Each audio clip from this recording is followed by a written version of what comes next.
But today I just want to count back on several demonstrations that went on. Like in the past, we talked about how the Olmecs been here first. They was here. We talked about how Canaanites came over here, Hebrews came over here. They found artifacts from New England all the way out to the Midwest about Canaanites, even Egyptians. Of course, people from Europe, the Druids and all that, but we know a lot of this traced back to us. And I just wanted to count back on a little bit more of that because now narrowing down to a little bit more of the so-called Native Americans, because now the Native American, that's a big topic in there. Now it's starting to wake up. When we was first talking about it, like, we was here, this is the land or whatever. It was paper genocide, how they switched us from Native American to a lot of just Negro, Black, and colored. But now that's all over the internet. So, I just want to go in a little bit more on that. Slowly but surely, our ways is affecting the internet community. Islam. So we got to keep that going. But now, the main thing I want to go into now, whatever, because like now, especially I'm a person, I remember when we first came to the temple, I didn't understand what the Moors was about over here and all that. It was all something new to me, but I had an open mind. And one of the things they went into, like, they were Hebrew Muslims. And of course, again, I went to do my own little research. Of course, I built off of what I learned here in the temple. And now, of course, again, like I just said, we found a Hebrew been over here. So, of course, now what happened to them? Did they just disappear? Anything like that? But now, but of course, things like the black slave codes in 1774, one of the first things they had, like if you got any, what they call Jews in your community or whatever, you got to get rid of them and let you know that there was Hebrews here. And they didn't want them to wake up the so-called Negro mind. So we had to get rid of them. Islam. Just like they're doing with us Moors now today, man. We're trying to wake the people up, whatever, so they trying to downplay it.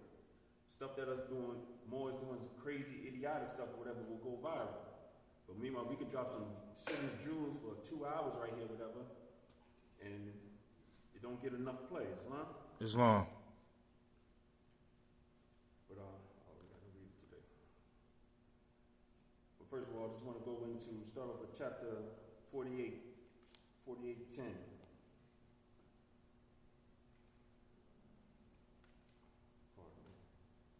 Come all ye Asiatics of America and hear the truth about your nationality and birthright, because you are not Negroes. Learn of your forefathers' ancient and divine creed, that you will learn to love instead of hate. Now this is right here, it's in our Moorish Holy Quran. That's our job right there. Of course, we know it's to uplift fallen humanity, whatever. But we got to go out there and teach the Asiatics about the truth about their nationality and birthrights. And of course, we know we are descendants, we came from Africa, whatever, but what about our nationality and our birthright here in this land? That's what we got to enlighten our people about, Islam. Now, of course, now, a lot of the indigenous people here was considered Native Americans. And again, this is like well known. You go into Webster Dictionary, 1828, definition of American, which is a noun, a Native American, originally applied to the Aboriginals or copper-colored race, found here by European, but now applied to descendants of Europeans born in America. They didn't put it in this dictionary, whatever. They came over and they pretty much took out their identity. As we know, whatever, they wasn't on that calling themselves white. They wasn't putting themselves at the top of the thing. They learned that top of the social status. They took that from us. And they even put it in their book, whatever. It's like, yeah, you was the original Native American, original Americans, but now we taking that title. We American. And our people have been so brainwashed that when you say American, whatever, you think a lot of people think of a European. But now, of course, now we go into our lessons or whatever. The Noble Drew Ali, he came to wake us up. Going in key 14. Why are we Moorish Americans? Because we descendants of American born in America. It right there says it. We Moorish American. How is that? Because we was born here. Now let's go into a little bit more of the native tribes. So now, of course, I try to do my little research, whatever, so I can bring my little portion to the table. And now, going to when the Europeans was coming over here, as you know, a lot of them, of course, they didn't know how to do nothing. They didn't know how to plant the crops or nothing like that. But once they established a little foothold and they started making their way to other parts of the country, whatever, they had what you call was traders, whatever. People that go out there and pretty much trade with the so-called the Native Americans. And of course, with that's how they get a lot of information. And they took that information and they brought it back, and that's how they use the dominators. It's like the first signs of gentrification in this land, son. They come into the land, whatever, they cool, they do some business and everything, next you know, they take over. But now, as like I said, I was doing some research, whatever, and now this is I collected together a bunch of excerpts from these traders, how they went out amongst the Native Americans, and then they brought this information back. But the main area I want to deal with, whatever, is mostly like the southeast of America. And Native Americans at this time, whatever, around this was the Choctaw, which occupied what is now Alabama, Florida, Mississippi, Louisiana, the Muskogee, or some call it the Muskogee Creek, southeastern woodlands. There was around Tennessee, Alabama, western Georgia, and part of northern Florida. And of course, they too, just like the Cherokees, they was forcibly moved through on the Trail of Tears back in the 1830s. Also talking about the Chickasaws and the Cherokees. So pretty much, like I said, I just want you to understand, I ain't talking about all the land, whatever, I'm just focusing right here on the South. Most of you would end up becoming a lot of slave states, and where a high population of us, what we know now, was put into slavery because we was captives of war. But before they came over and they put us in war, whatever, what was going on? What was these traders observing? When these people was coming amongst our forefathers, what was they seeing? What was they learning? One of the things that each tribe was a little community within the nation, and each tribe had its own leaders and chief. And now, of course, this is similar to the Israelites. Islam. Islam. Now, the main thing I want to go to right now, we're going to show that, like we built on before, how the Hebrews are here, whatever. Even of course, these traders, when they came across the so-called Native Americans, how they saw how many customs and ways was that of the Israelites. But of course, now we know, what I understand, but even a lot of what the Israelites, their way of life, whatever, it comes from the Canaanites. And of course, we know, was the prophet, what did he call us? Canaanites. Canaanites, Moabs, Moors. First temple, they said it was a Canaanite temple, Islam. Islam.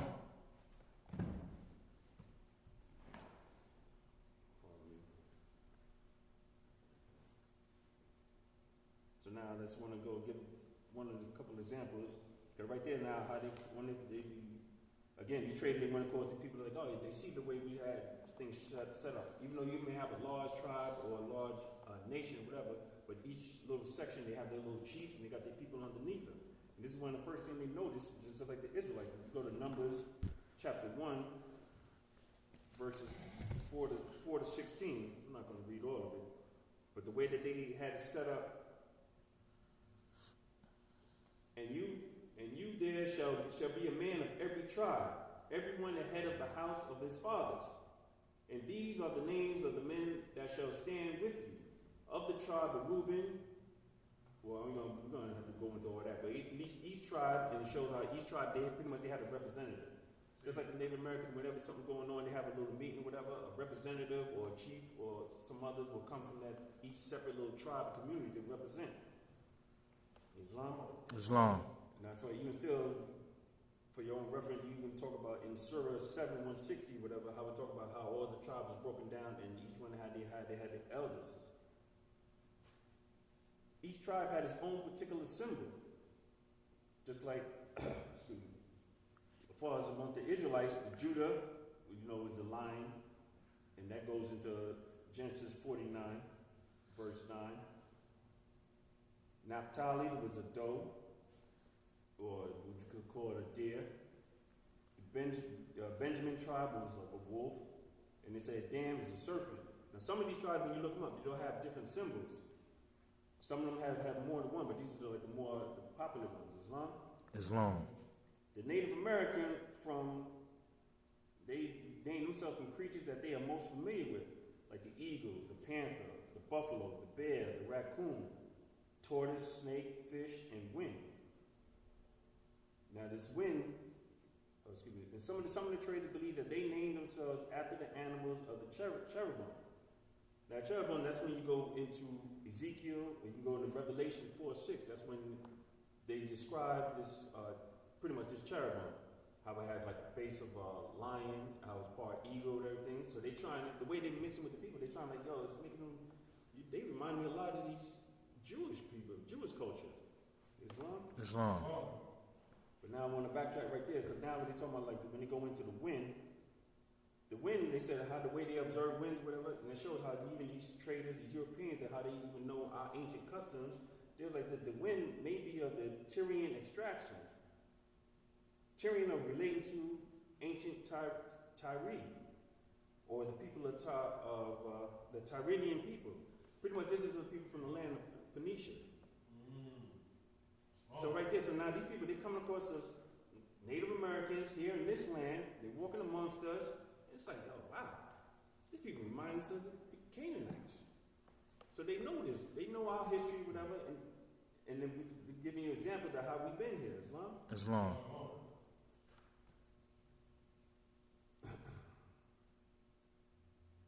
And now, even still, because now, of course, now you can tie this into the Bible, the importance of how connection, how we've been over here. Because even before I demonstrate on for you, can go into 1 Kings 9:26, and now I'll go into it. 1 Kings 9:26 and 1 Kings 10, it gives examples of how 1 Kings 9:26. And King Solomon made a navy of ships in Isengerberg, which is beside Eloth, in the shore of the Red Sea, in the land of Edom. And Hiram sent in the navy of his servants, shipmen, that had knowledge of the sea, with the servants of Solomon. Now Hiram, he was a king of what was called Phoenicia. Now he sent the ships, he had the knowledge, they said right here, even in the Bible, ancient records, whatever, that he had, the Phoenicians, they had knowledge of the sea. So before even King Solomon started getting his navy up and going, whatever, the Phoenicians, aka Canaanites, they lent him a hand. They sent knowledge, and even sent materials to help him out. Islam.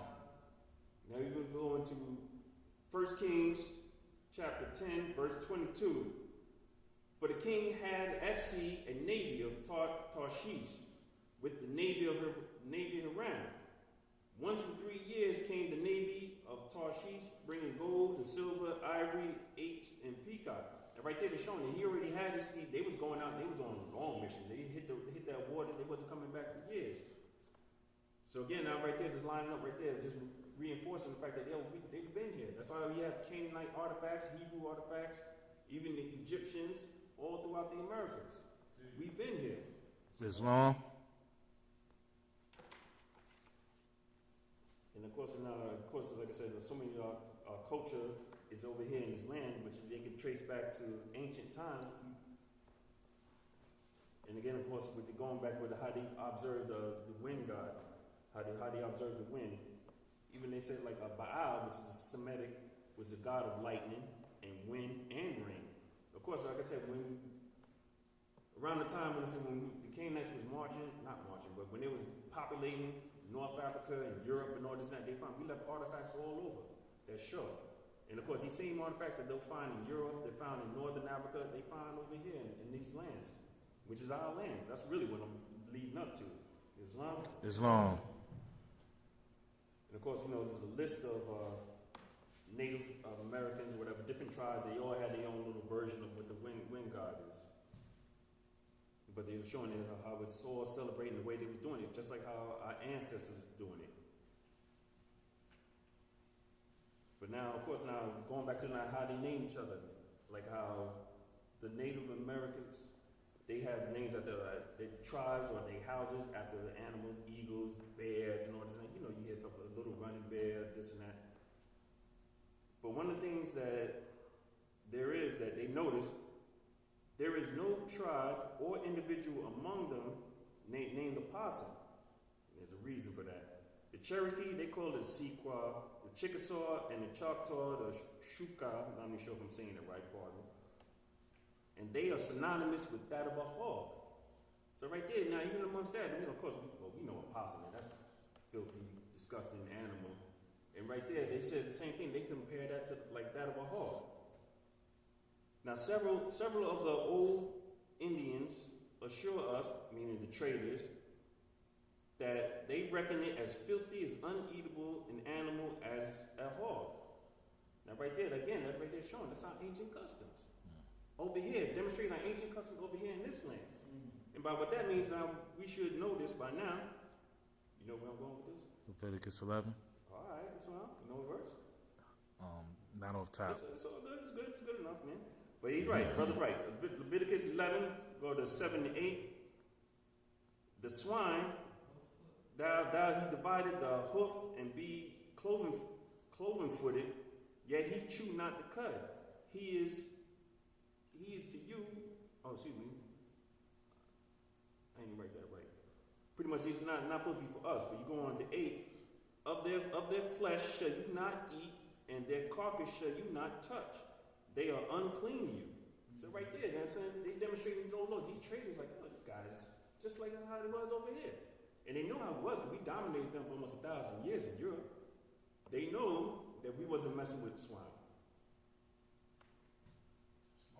And they say even that's how they recognize it. Like once they started pushing shots or whatever, you know, like the butcher shops and all this and that. If they would put like a unclean animal hanging out there in the butcher shop, whatever, we wouldn't even go in. So of course now, so you see the person keep walking past, and it's like, oh, wait a minute, you must be one of them Jews or one of them Moors or whatever. Let's get them, and that's how they was. And again, these traders who was amongst the natives over here in this land, we know by long observation that from the time our traders settled among them, they are every year more corrupt in their morals, not only in the instance of eating an impure animal, but in many other religious customs of their forefathers. Now, let's take a second and let that digest. So when they came in, you know what I'm saying, we was having high morals. We was doing our thing. We was keeping our laws. But now, these traders come in, they start to mingle with us and all this and that. And now they're seeing, our morals starting to drop. We're starting to change our ways. Some people start cleaning up unclean food and all this and that. Now, why is this? Because we're mixing with these Europeans that's coming into our land. That's right. Again, these traders, like I said, this is the early, you might say, gentrification. They come in, they take over. That's right. And what the prophet say, man? Didn't he say to give right that Christianity and all that? That's for the European, that's for their salvation. Islam. We're supposed to stick to what our ancient forefather was doing. Islam. Let's go to key 42. I know we know it since we were just on it. But key 42, what is the everlasting gospel? It's a saving power that comes from Allah through our ancient forefathers by his prophet. Now right there, I'm skipping through time, whatever, because now what our prophet, he came, he brought us something. He brought us out of this darkness. He's putting us back on that righteous path, Islam. Because right there, you know what I'm saying, when we know in our first chapter, whatever, there's lessons to be learned. So the prophet Noble Drilly, he understood what was going on, and he understood what needs to go on. So he learned from our ancestors' past or whatever, and he's trying to rectify this. Islam. Now, excuse me, that was 41. 42, what is the covenant of the great God Allah? Honor thy father and thy mother, that the days may be long upon the earth, lands the Lord thy God Allah given thee. Now right there, like I said, right there, we started to stop honoring our forefathers and mothers. Because our forefathers and mothers, they wasn't eating unclean animal. But now, like I said, these Europeans, they come in, and now these Native Americans, they start mingling with them, mixing with them, and now we start falling off. We start debasing ourselves. Islam.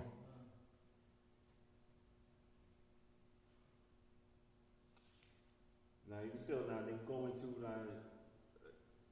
they start observing the Native Americans. Now they go into the ceremonies of the Indians. One of the ceremonies of the Indians in their religious worship are more after Mosaic institution than pagan imitation. So again, right there, they know the laws. I'm not saying that they practice them or anything, but they know being around us, whatever, they understand, we observe certain laws. Now they come over here, it's like, yo, these people, they just like these people in the book. Islam.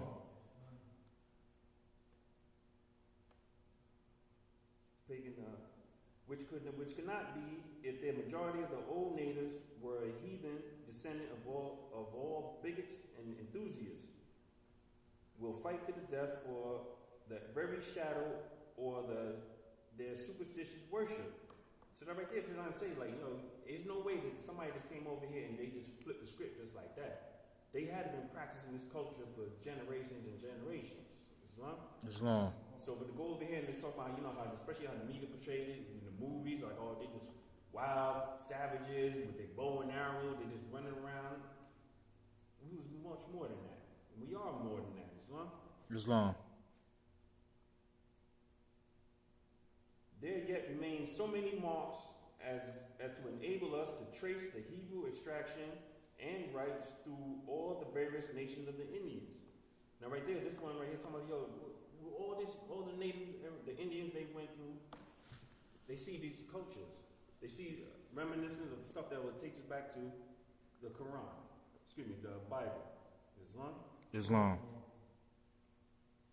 Now, again, of course, they go into their ceremonial rites. One of the things that they notice again, we go to Exodus 24. Thou shalt not make unto thee any graven image or any likeness of anything that is in the heaven above, or that is in the heaven beneath, or that is in the water under the earth. So right there, again, that's one of our ancient laws. You know what I'm saying? They say the 600 commandments, but that's the number they put out there. But this is one of our main commandments, Islam. Islam. Of course, you know, they even preach that in the 10 Commandments. That, you know what I'm saying, the Christians, they forced that on us, but they gave us their own little spin on it. None of all the various nations, from the Hudson Bay to the Mississippi, has ever been known by our trading people to attempt to make any image of the great divine being whom they worship. And contrary to the ancient heathen world, talking about back over the sea, heathen world, who made representation of their deities and their conduct is a reproach to many reputed Christian temples, which are led around with a crowd of ridiculous figures to represent God. So now right there, they're talking about, like, pretty much we was keeping the laws over here. We wasn't making images.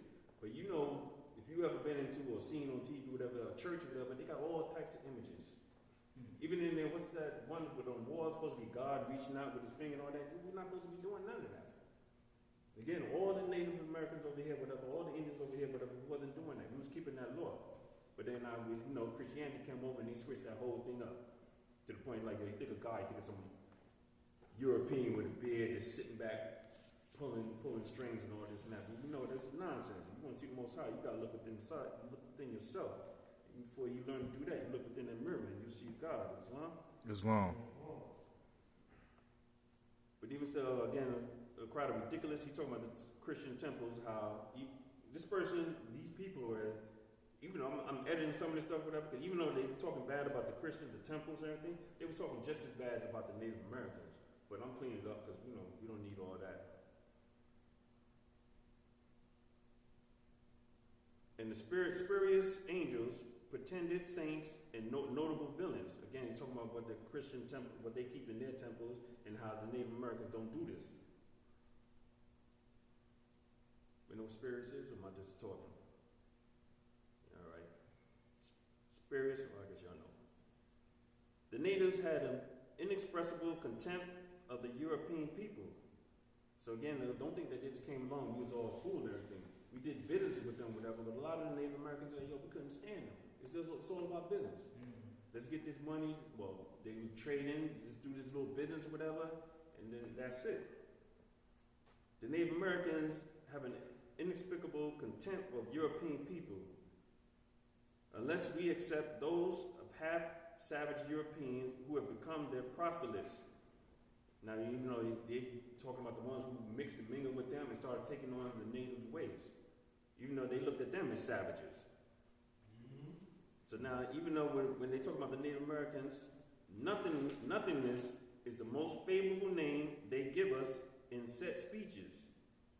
Even the Indians who were formerly bred with us and to the French used to call us in their war terms the accursed people. So even though, like I said, they always show us pictures like how we having a nice meeting or whatever, but they don't tell you the Native Americans like, y'all ain't nothing, man. We just here for the business. And even the ones who mix and intermingle with them, so-called half European, whatever, they were still like, y'all cursed people, y'all wicked. Now, let's click a little bit further.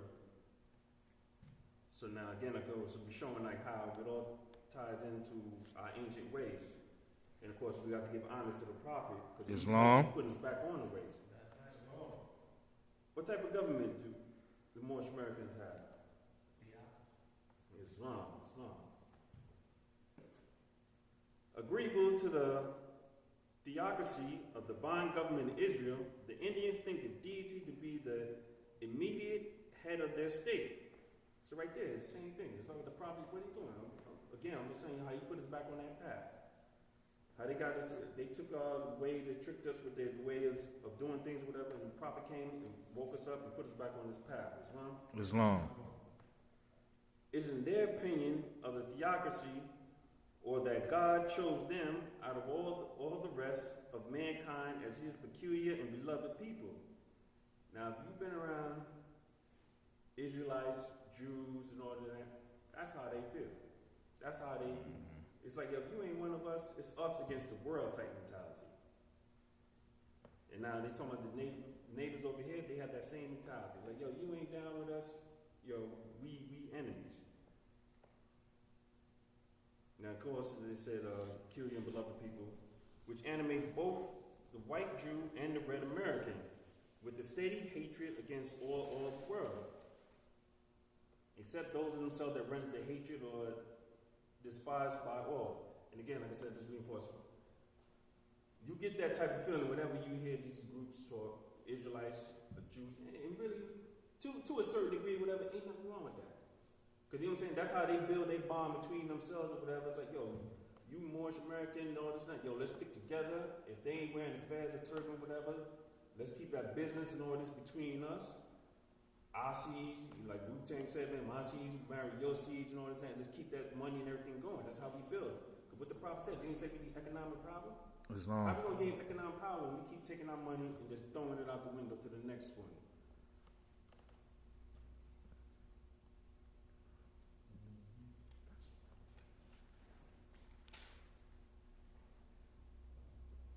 So now we're just building off the theocratic government. Now also one of the things that they noticed, again, was when the archmagus, now of course when it was amongst them during the ritual ceremonies, whatever, of course which the high priest was called the archmagus. And sometimes they would say they worship fire. But this high priest, I don't know if you remember the archmagus, you might have heard this before. The archmagus is the high priest, which goes back to like the Persian magi, Islam. Now, a few demonstrations before, whatever, even though we was talking about the Olmecs, we don't know how they did the Stonehenge or whatever, but they talking about how they had sophisticated societies or orders within them. And even on I had one of the pictures that they had with them. One of the guys, he had what's called a conical hat, which kind of looked like how, you know, they draw that wizard, whatever, like a triangular hat on top. And they said that dates back to the Magi. Now, that was the Olmecs. That was going back to like 2000 BC or whatever. But they said they had traits or whatever. It's like, yo, this is just like the Magi. And now here, across the Native Americans, they saying that they had these same things. They had these same traits. When the archmagus or the high priest or any one of their magi, just the words that was in there in the book, or any one of their magi is persuading the people at their religious solemnities to a strict observance of the old beloved and divine speech. So pretty much what he's saying, like, so the magi, whatever, this person right there goes back to the secret order. It's among the Native Americans. Of course, we're not savages or anything like this. And now when they observing the way that he's up there talking, and pretty much the description they give, it's just like when you, at us with our temple, when you go into any other temple, the person getting up there, he's telling them, yo, keep the old ways. Isn't that what we're teaching right now? To keep the old ways, our ancient mothers and forefathers. Islam. Because what are we trying to do? We're trying to teach our people not to be Negro, black, colored, or anything like that. African American, Ethiopian. And why is that? Because those names were put on us by slaveholders in 1774. So we have to get our people out of this mind state, Islam. Islam. He always called them beloved or holy people, agreeable to the Hebrew epithet Amin. Now, this Amin you can find in Hosea 2:1 and Hosea 2:23 and Ezekiel 16:18. Now, this is pretty much just Hebrew saying for my people. So even though over there, by him calling my people or whatever, the way he was kind of sectioning us off, like, yo, it's just us against everybody else, again, and they're using Amin, that goes back to the Hebrew. Islam, that goes back to our ancient ways. So over here, they was keeping the customs. During the theocracy of Israel, he urges them with the greatness of energy of expression. He is capable of a strong voice and very expressive gestures to initiate the noble actions of their great and virtuous forefathers. So now, right there, of course, he's telling them to be like our forefathers.